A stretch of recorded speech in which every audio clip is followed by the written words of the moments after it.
Thanks for tuning in to this special report from the Common Sense Skeptic. On the same day we released our breakdown of Tesla's fiscal 2023 Q4 earnings call, we got this piece of fantastic news. The compensation package that Elon Musk has enjoyed at Tesla, extracting many more billions of dollars out of the auto company than the company has ever earned in profit, has been overturned by the Delaware Court of Chancery, and not by just any judge. Chancellor Kathleen St. Jude McCormick rendered the opinion today, 280 days after the trial was submitted. You might not recognize the name of that judge, but Musk is certainly familiar with her. She is the same judge who forced Musk to follow through with his offer to purchase Twitter or go to trial where he was sure to lose. McCormick put up with no guff from Musk then, and she has followed suit today. This opinion will reverse Musk's $55 billion compensation plan, thanks to a class action led by Richard J. Tornetta, on behalf of all others similarly situated, and derivatively on behalf of nominal defendant Tesla Inc. The defendants in this action were Musk, board chair Robin Denholm, and board members Antonio Gracias, James Murdoch, Linda Johnson Rice, Brad Buss, and Ira Ehrenpreis.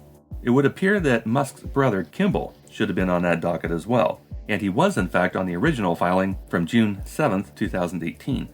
Richard Tornetta, a drummer in a thrash metal band, was the lead plaintiff on this action.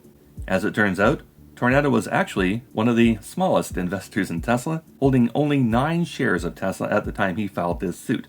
In June of 2018, when the suit was filed, Tesla shares were running about $3.60 per share, accounting for the 5-to-1 and 3-to-1 splits. So Richard Tornetta was holding about $3,200 worth of Tesla shares at the time he filed, when he recognized the compensation plan Musk was set to extract from Tesla was a completely lopsided, self-authored windfall. In her 8-page opening remarks, McCormick describes the Musk compensation plan as the largest potential compensation opportunity ever observed in public markets by multiple orders of magnitude. Nice callback there. 250 times larger than the contemporaneous median peer compensation plan, and over 33 times larger than the plan's closest comparison, which was Musk's prior compensation plan. It was the Tesla board of directors' fiduciary duty to make sure that Musk's plan was reasonable compensation for his contribution to the company, and the board, under Robin Denholm, since November of 2018, failed to live up to that responsibility. Denholm, you'll remember, was handpicked by Musk to replace him as a condition of his fraud settlement with the SEC following his 420 tweet, and she has since then failed to enforce the conditions of Musk's settlement, such as monitoring his Twitter activity, using a court-demanded Twitter sitter. Given the board's ineptitude, owing largely to the fact that most of the people sitting on the Tesla board are sycophant family and friends of Musk's, the question for this case to resolve in this 201-page document, after a 5-day trial with over 1,700 submitted pieces of evidence, was, does Elon Musk single-handedly control Tesla? McCormick states, Delaware courts have been presented with this question thrice before, when more adroit judges found ways to avoid definitively resolving it. The quote, the collection of features characterizing Musk's relationship with Tesla and its directors gave him enormous influence over Tesla. In addition to his 21.9 equity stake, Musk was the paradigmatic superstar CEO who held some of the most influential corporate positions, CEO, chair, and founder, enjoyed thick ties with the directors tasked with negotiating on behalf of Tesla, and dominated the process that led to board approval of his compensation plan. At least, as to this transaction, Musk controlled Tesla.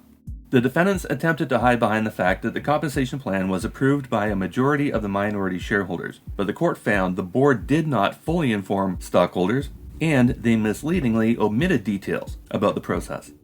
On page 3, McCormick notes the 15-year relationship that Musk has with Ira Ehrenpreis, the compensation committee chair, the 20 years of family vacations with Antonio Gracias, and the ties to other members of the committee that were beholden to Musk, including General Counsel Todd Marin, Musk's former divorce lawyer, who was reduced to tears during his deposition.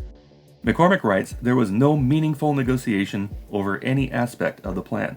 This testimony from Ehrenpreis, Marin, and Gracias, she says, came as close to admitting a controlled mindset as it gets. The defendants stated they worked on this process for 10 meetings across 9 months, but as McCormick states, they failed to do any substantive work. In defense of the historically unprecedented compensation plan, the defendants urged the court to compare what Tesla gave against what Tesla got. Musk was tasked with taking the market cap of Tesla from $50 to $650 billion. And it would seem nobody was too concerned about how he did it. Robotaxi. McCormick noted that Musk owned 21.9% of Tesla at the time, and he would already benefit tremendously from that raise in market cap, $10 billion in personal wealth for every $50 billion gained. And she notes the arrangement did not include any terms as to how much time Musk was planning on dedicating to working at Tesla. So she asks, was the plan even necessary for Tesla to retain Musk and achieve its goals? The defendants proved that Musk was uniquely motivated by ambitious goals and that Tesla desperately needed Musk to succeed in its next stage of development. But these facts do not justify the largest compensation plan in the history of public markets. The defendants argued the milestones that Musk had to meet to receive equity under the package were ambitious and difficult to achieve, but they failed to prove this point. The defendants insisted that the plan worked in that it delivered to stockholders all that was promised, but they made no effort to prove causation. They also made no effort to explain the rationale behind giving Musk 1% per tranche, as opposed to some lesser portion of the increased value. None of these arguments add up to a fair price. In the final analysis, Musk launched a self-driving process, recalibrating the speed and direction along the way as he saw fit. The process arrived at an unfair price, and through this litigation, the plaintiff requests a recall. The plaintiff asked the court to rescind Musk's compensation plan, and as a court of equity, the Delaware Court of Chancery has broad discretion in fashioning remedies for fiduciary breach, as McCormick determined the board was guilty of. And she determined the plaintiff was entitled to rescission. The remaining pages go through the finer points of the summary, detailing everything, and we might do a deep dive on this at a later date, especially if Musk files an appeal, but since he's already taken to Twitter to bash the ruling, he might better take the L at this point. He's tweeted several times today already against the decision, the court, and the state of Delaware, where his companies are incorporated. One of the reasons that Musk might want to shut up and start playing ball with the courts is because Musk and his companies are still facing a $258 billion RICO action related to the Dogecoin pump and dump scheme that Musk and his companies were involved with. And this ruling from McCormick demonstrates exactly how Musk serves nobody better than himself. Also, the recent demand from Musk for 25% voting share in Tesla before completing critical robotics and AI projects, or else he'll take that tech out of Tesla into another company where he's got total control, suddenly come into extremely crisp focus. And so does the fact that shareholders would have to be absolutely insane to allow that to happen. Shareholders have rights, and Richard Tornetta exercised those rights. There have been many high-profile, slam-dunk cases that inexplicably found in Musk's favor, but this is not one of them.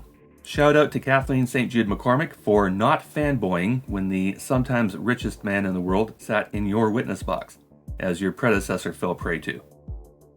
It has to be said, you have cost Elon Musk $100 billion in a little over a year, with this $55 billion judgment, and forcing Musk to follow through on his $44 billion Twitter deal.